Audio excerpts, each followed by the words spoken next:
आपके सामने है English novel a tale of two cities written by Charles Dickens. Chapter 1 recall to life. Recall to life एक code word है जिसका मतलब है जिंदगी वापस मिली। इस चैप्टर के जरिए चार्ल्स डिकेंस हमें कहानी के उस समय के बारे में बता रहे हैं कि वो समय कैसा था जब ये इस कहानी की शुरुआत हुई थी। तो जानिए ये समय कैसा था। इसे कुछ लाइनों के जरिए चार्ल्स डिकेंस ने जाहिर किया है। लिखा हुआ है कि ये समय बहुत अच्छा था तो दूसरी तरफ ये समय बुरा भी था। ये ज्ञान का युग था, ये मूर्खता का युग था। ये प्रकाश का मौसम था, दूसरी तरफ ये अंधकार का मौसम था। ये आशा का वसंत था तो दूसरी तरफ ये निराशा की सर्दी थी। कुछ आसान शब्दों में कहा जाए तो ये एक ऐसा समय था जिस समय हर चीज अपने चरम सीमा पर हुआ करती थी। यानी कि किसी के साथ अगर गलत होता है तो वो बहुत बुरा होता था और किसी के साथ अच्छा तो वो बहुत अच्छा होता था। यानी गरीब लोगों को बहुत ज्यादा कष्ट सहने पड़ते थे और जो अमीर लोग थे वो बहुत ही शान और शौकत से रहा करते थे। उस समय एक राजा था जिसका एक बड़ा सा जबड़ा था और उसकी रानी थी जिसका साधारण सा चेहरा था। ये इंग्लैंड के राजगद्दी पर बैठे हुए थे। तो दूसरी तरफ देखा जाए तो एक राजा था जिसका भी जबड़ा बड़ा था और उसकी रानी का गोरा चेहरा था। ये बैठे थे फ्रांस की राजगद्दी पर।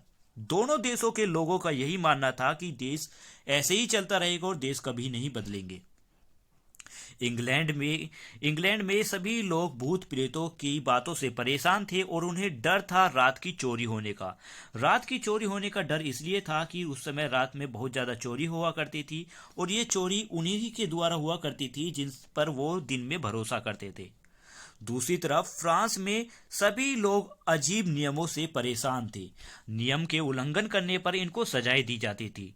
जैसे कि उन लोगों को मार दिया गया जिन्होंने 15 यार्ड्स दूरी से एक मोंग को देखकर अपना सिर नहीं झुकाया।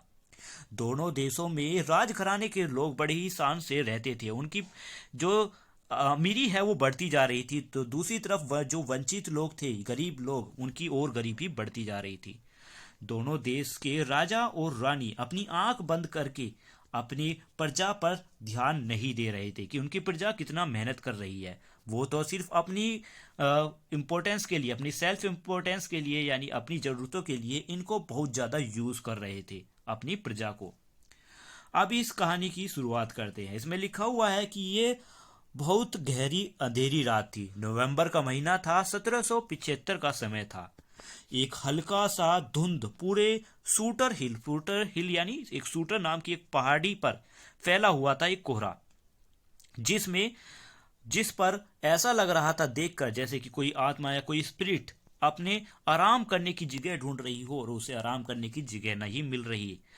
डोवर मिल पर जाते हुए सिर्फ आधा ही दूरी बची हुई थी उस पहाड़ी पर डोवर मिल पहुंचने में।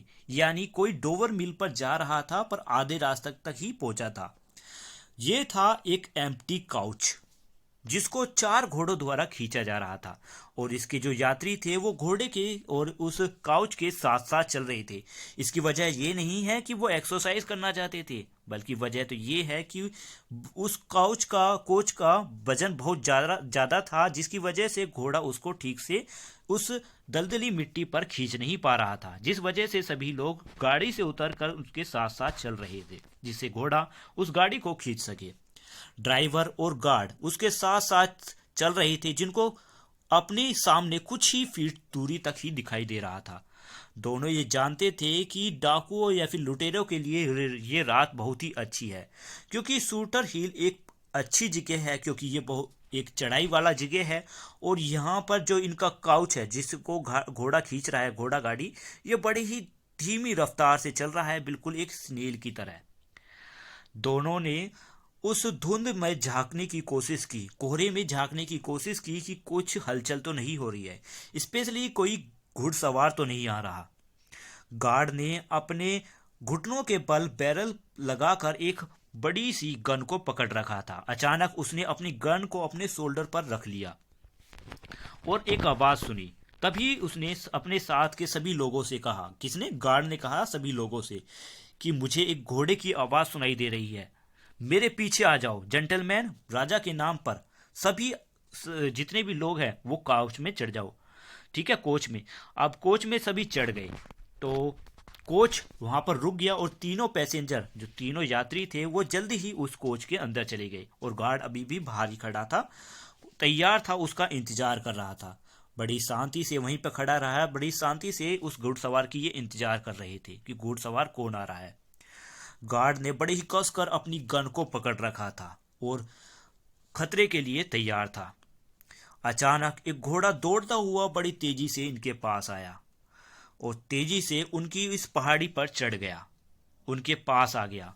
तभी धुंध से, कोहरे की धुंध से एक काली आकृति सामने आती हुई दिखाई दी। गार्ड ने चिल्लाते हुए कहा, रुक जाओ, जो भी तुम हो वहीं पर रुक जाओ। तभी उस घुड़सवार ने पूछा, क्या ये डोवर मिल है? क्या डोवर मिल का ही रास्ता है? तो गार्ड ने कहा, हाँ ये वही है, हम वहीं को जा रहे हैं। तभी उस घुड़सवार ने कहा कि मेरे पास एक मेरे पास एक मैसेज है जो कि मैं लंदन से लेकर आया हूं और ये मैसेज आपके एक यात्री के लिए है। तभी उस गार्ड ने कहा कि कुछ भी अजीब करने की कोशिश मत करना, मेरे हाथ में गन है और ये मेरी गन का निशाना तुम्हारा दिल है और मैं कभी भी अपनी निशाने से नहीं चूकता। तभी वो घुड़सवार कहता है कि मेरा मैसेज मिस्टर जार्विस लोरी के लिए है और मैं ये मैसेज टेल्सन बैंक लंदन से लेकर आया हूँ। तभी उस गाड़ी का ड्राइवर पीछे की तरफ झांकते हुए पूछता है, क्या इस जगह मिस्टर जार्विस लोरी भी बैठे हुए हैं? तभी एक जेंटलमैन, जिसकी उम्र लगभग 60 ईयर्स की थी, 60 साल के वो बुजुर्ग थे, जिन्होंने खिड़की की तरफ से अपना सिर निकालकर बाहर की तरफ झांका और कहा, जी हाँ मैं हूं जार्विस लोरी। तब उस ड्राइवर ने कहा, किससे? जार्विस लोरी से कहा कि एक मैसेज लंदन से आया हुआ है, बाहर कोच से बाहर आ जाओ और इस घुड़सवार से मिलो। तभी जार्विस लोरी, देखिए ये हैं घुड़सवार और जार्विस लोरी नीचे दिखाई देंगे, ये है जार्विस लोरी और ये सामने बैठे हुए हैं गार्ड, जिन्होंने अपने हाथ में बंदूक पकड़ रखी थी, और ये हैं ड्राइवर, ठीक है, जिसने ड्राइवर ने कहा किससे? जार्विस लोरी से कि बाहर आ जाइए, आपसे घुड़सवार मिलने आया है, आपके लिए कोई मैसेज लाया है। तब मिस्टर लोरी बड़े ही कॉन्फिडेंट के साथ उस घोड़े और घुड़सवार के पास जाते हैं जो कुछ ही दूरी पर उनके सामने खड़ा हुआ था। वो घुड़सवार मिस्टर लोरी को गुड इवनिंग करता है। एक ही पल देखकर मिस्टर लोरी उस घुड़सवार को पहचान लेती हैं कि ये लंदन से आया है, इसका नाम है जेरी क्रंचर। वो जेरी क्रंचर से कहती हैं कि जेरी क्रंचर, ये रात लंदन से इस तरह घुड़सवारी करने का समय नहीं है कि इस समय तुम लंदन से घुड़सवारी करते हुए इतनी रात को आए हो। तब जेरी क्रंचर कहता है कि नहीं सर, ये बहुत इम्पोर्टेंट है आपके लिए। उन्होंने कहा कि ये जो मैसेज है ये बहुत ज़्यादा इम्पोर्टेंट है।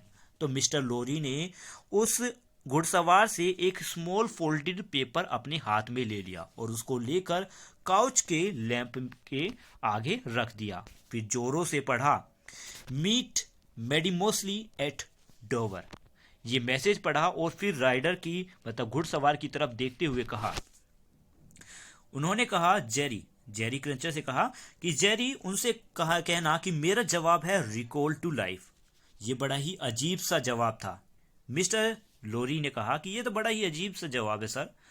तब मिस्टर लोरी कह रहे हैं, जेरी ने कहा था मिस्टर लोरी से कि ये तो बड़ा ही अजीब सा जवाब दिया है आपने। तब मिस्टर लोरी ने जवाब दिया कि ये काफ़ी है, मेरे मैसेज को उन्हें देना और वो समझ जाएंगे। आपकी यात्रा सुखद हो और आप वापस लंदन लौट जाइए। और गुड नाइट कहकर वो वापस मुड़ जाती हैं। तभी पीछे से उत्सुकता के साथ एक ड्राइवर बड़ी ही तेजी से कहता है, जल्दी करिए, हमारे पास ज़्यादा रात नहीं है, हमें जल्दी ही निकलना है।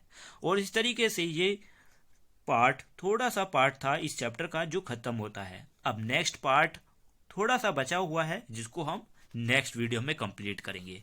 तो आपको अगर ये चैप्टर समझ आ रहा है, एक्सप्लेनेशन समझ आ रहा है, तो वीडियो को लाइक ज़रूर करना, कमेंट में लिखकर बताना कि आपको वीडियो कैसी लगी है। और जल्द ही आपको इस चैप्टर का सेकंड पार्ट भी मिलने वाला है। ठीक है, तो वीडियो को यहाँ पर ख़त्म करते हैं और फिर मिलते हैं आपको एक न्यू वीडियो में इसके बाद नेक्स्ट पार्ट में। तब तक के लिए bye bye, thank you, have a nice day.